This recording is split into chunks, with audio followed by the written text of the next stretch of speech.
This actually looks a little bit like certain parts of the Appalachian Trail where the nature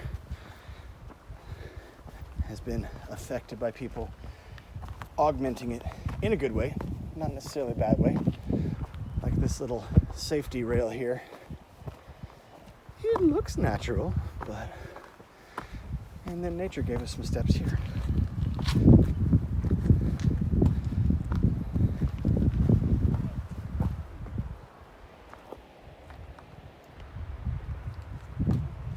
This is a false overlook on the Overlook Trail. You can see how quickly the elevation shifts. We've been hiking for about 4 minutes. Already starting to huff and puff. Onward, Christian soldiers. You gonna make it?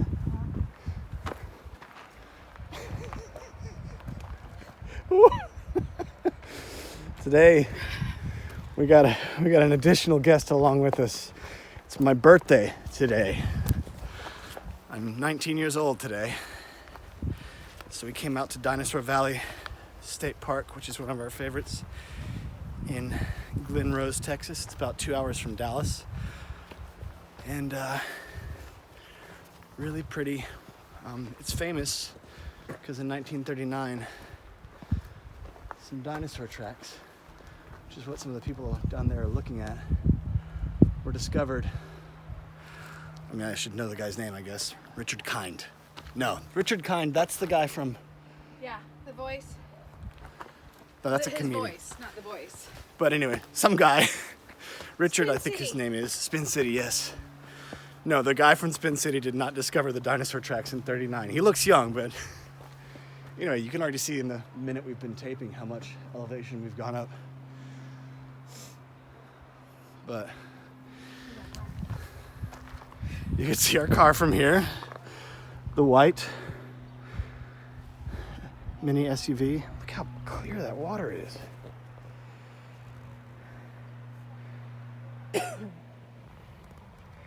Allergies already rocking and rolling. All right, here we go. And again, one of these kind of false vistas. Forgot how quickly it goes up in elevation. Hey, it's tough to be 19.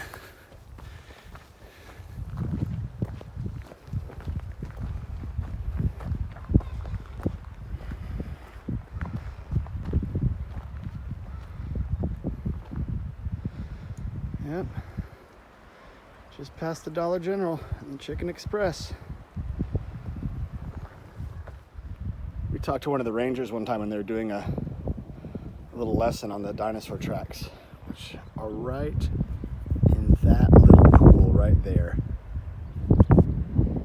And I was being all dad. I was like, well, you know, I just imagine the dinosaurs coming down this valley here, the proverbial dinosaur valley.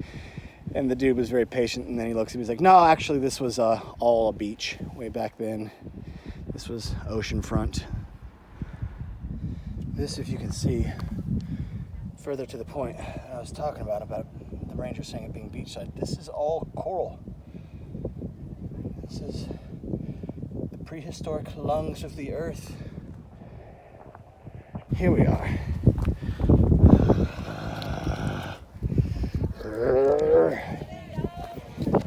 Uh-oh. Got a rival gang. This is the actual overlook. Look at that. How'd you like to hike these rocks for this monument? All the way up here. Someone is not a fan of Billy Paul Baker.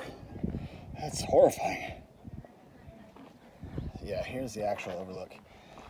Or as I like to call it, the wife scare.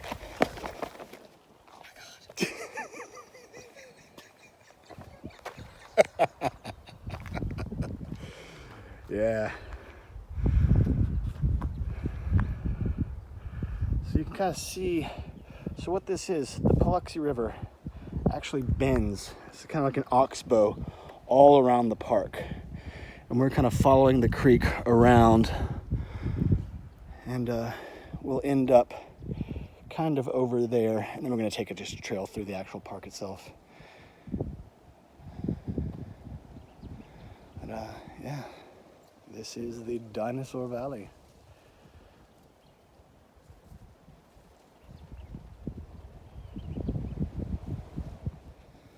So there's a million ways to mark a trail. One like this, you don't really need it because it's pretty obvious. There's what's called a blaze, which is usually a rectangular mark in a certain color that's indicative of either the trail you're on, or even the certain colors will be linked to certain locations. The Appalachian Trail is a big, bold, white rectangle. Other ones will do color by whichever trail you're on. The one we're on is called the Black-Capped Vireo Trail in Dinosaur Valley State Park, and its color is green. But they don't have anything too crazy, just the occasional little thing, like this guy. Like this guy, not too obtrusive. He just says, hey, you're doing great. You're on the right path. So you can see this little green, windy path is the one we're on. And always good to have a paper map with you, just to keep going. Oh, there we go. There we go. He's sneaky. There he's going, hey, Scooter. Hey, Scooter. You're going the right way, buddy. We're real proud of you.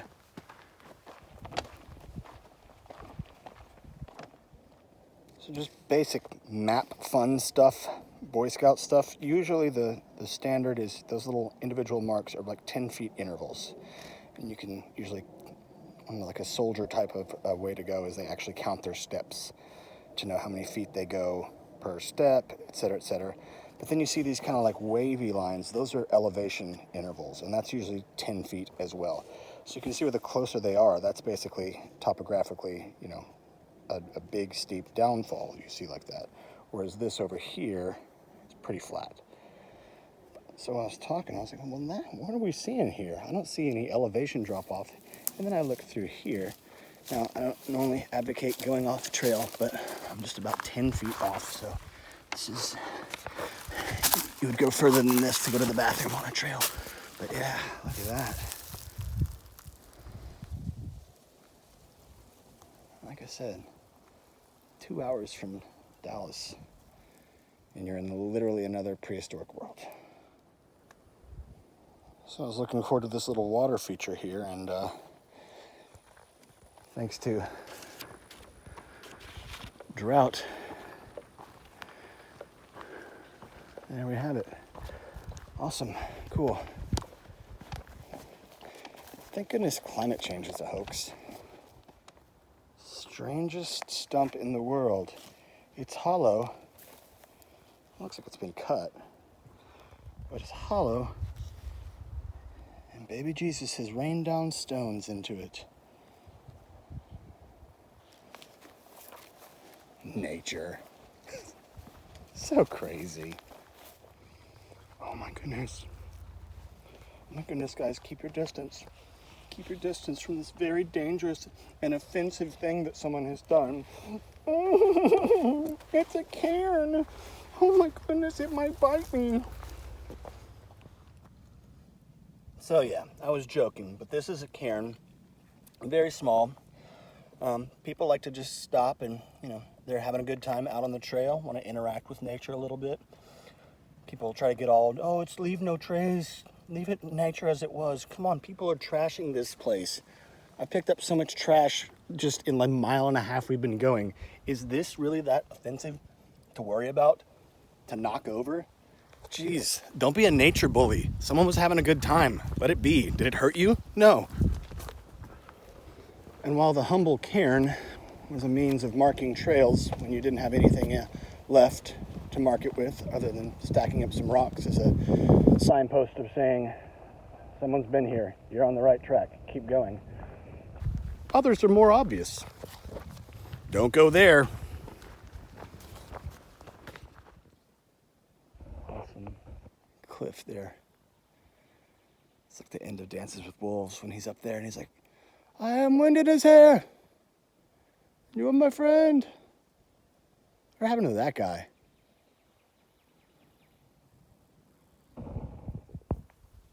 Yeah. Park map, it's like, watch out and go on this trail. You're gonna get your feet wet.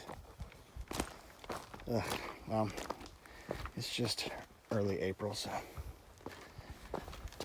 I think the saying goes that April showers, etc. So we're looking on the map, and they've got the main spots marked. That's the main track site, which we'll get a closer look at, but we saw from the overlook. And then we'll go check these guys out too. That's the Blue Hole tracks, and then number 4 there is what they call the ballroom. It's pretty cool. But then we noticed that there's other little track areas that aren't marked with the legend there, and that's actually an interesting little creek that comes in to the river right before it bends around. And we were swimming there last year, and I noticed that the water got real cold where that came in. I was like, oh, this is interesting. It gets real deep right here. And then right about 2 minutes later, when my wife and daughter, Dana and Quincy, got up, these dudes had been net fishing and pulled out like a 2.5-foot long-nosed gar. And I was like, cool, way to go, outdoor guy. Swim your family through carnivorous fish waters. Anyway, so we've been walking in this, it's called Dinosaur Creek. It's totally dry. That's what we were walking into looking for that track. So it joins up with the actual river. I mistook this as being the river, but this is just a creek bed, which gives me a little more confidence that this is dried out. If this was the river, I have something very bad going on. So yeah, so we're following this creek bed around to following this creek bed around to the tracks, the hidden tracks, the surprise tracks. Happy birthday to me. There we go. That's more like it. So this is where the dried up creek bed joins the river. And according to the map, this is where the hidden track is, but we might not be able to see it because the river's so high. All right, maybe I'll be able to. So pretty. There is a little trail. Oh, it looks like someone's made a little trail up there too.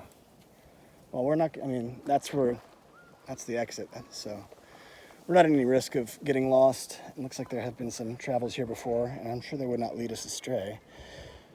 Oh, look at that big boy. The water is so amazingly clear. So yeah, let's go find us a dinosaur track.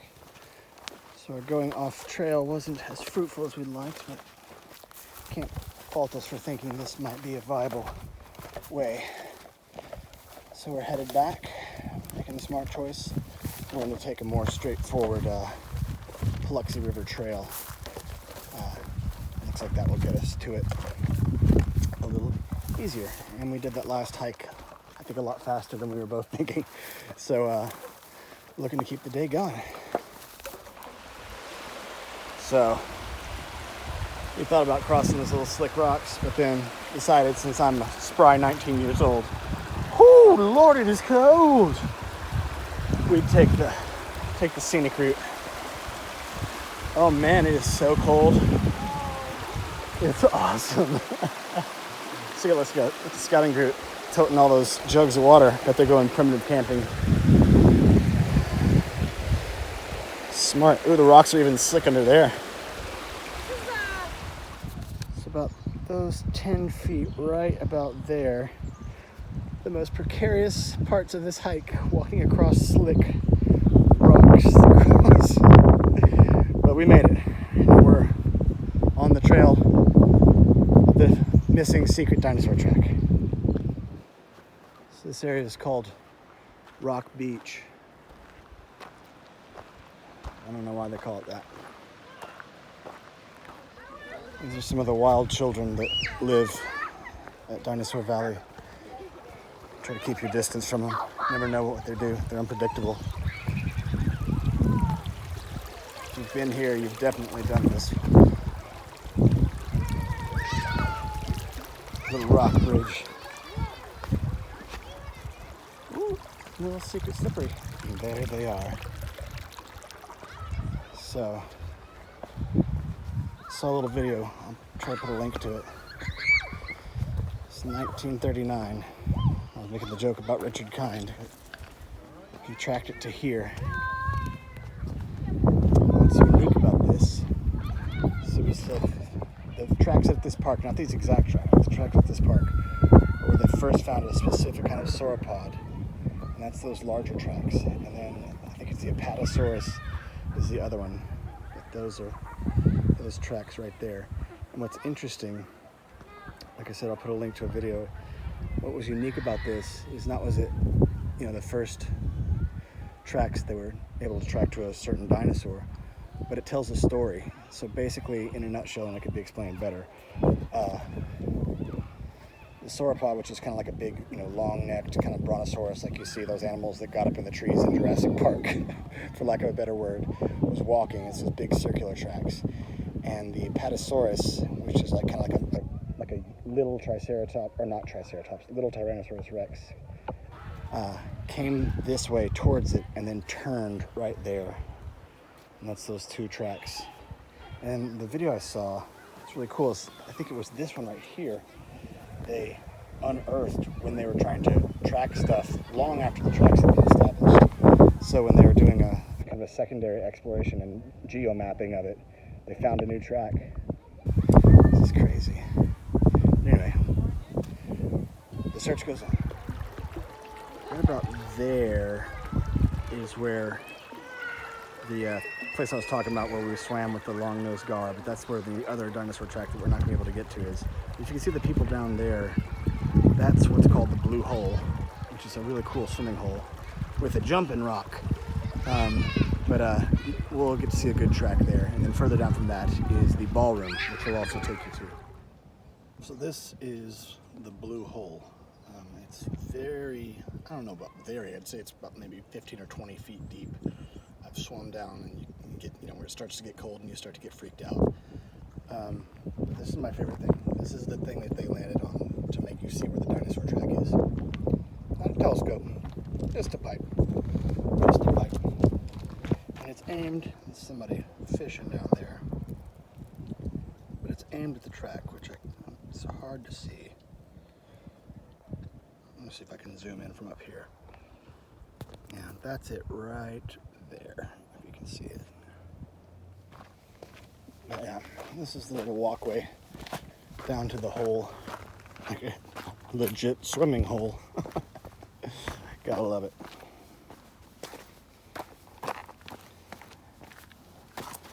And you gotta love it where the normal walk down to it is a moderate level hike. Yeah. But being that there's not any lifeguards or anything on duty, they do have a lot of great safety stuff available. And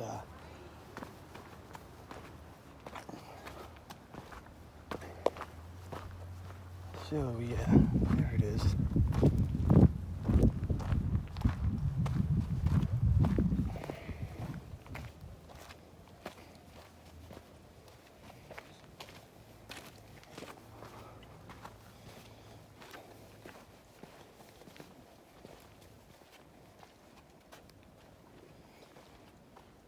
And this is the place where everyone dares the kids to jump off from. But what you can't see until you're brave enough to try it out for yourself is that there's this little ledge right there that you have to clear. And the water's totally clear today. Amazing. Let's get close to it.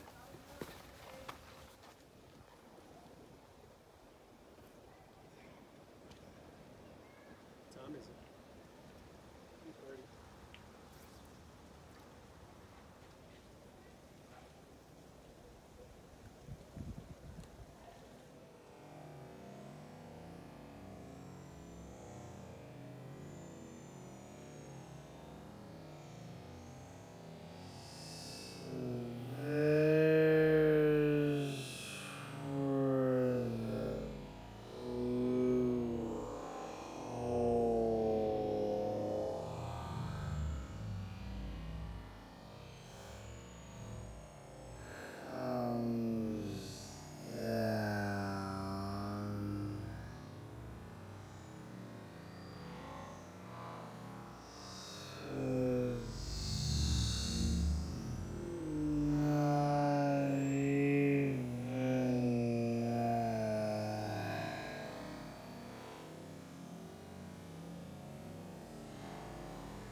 All right, so here's today's haul. Uh-oh. Bag fell loose. So now I also work at the, no, Mountain Dew, a couple water bottles, my trash.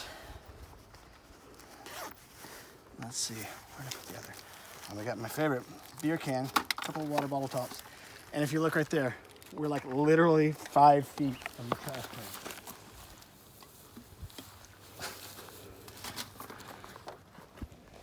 We finally found it. We walked right by this. This is the elusive secret dinosaur track we've been hoping for. I hope.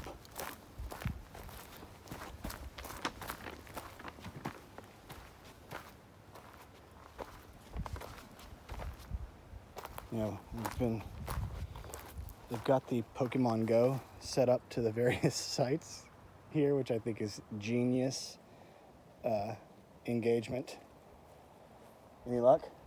No. Son of a gun. I may have already clicked on it on the other side. So this is basically where it says it is on the map. So let's. I remember the sign said, "Why can't I see the track?" Yeah.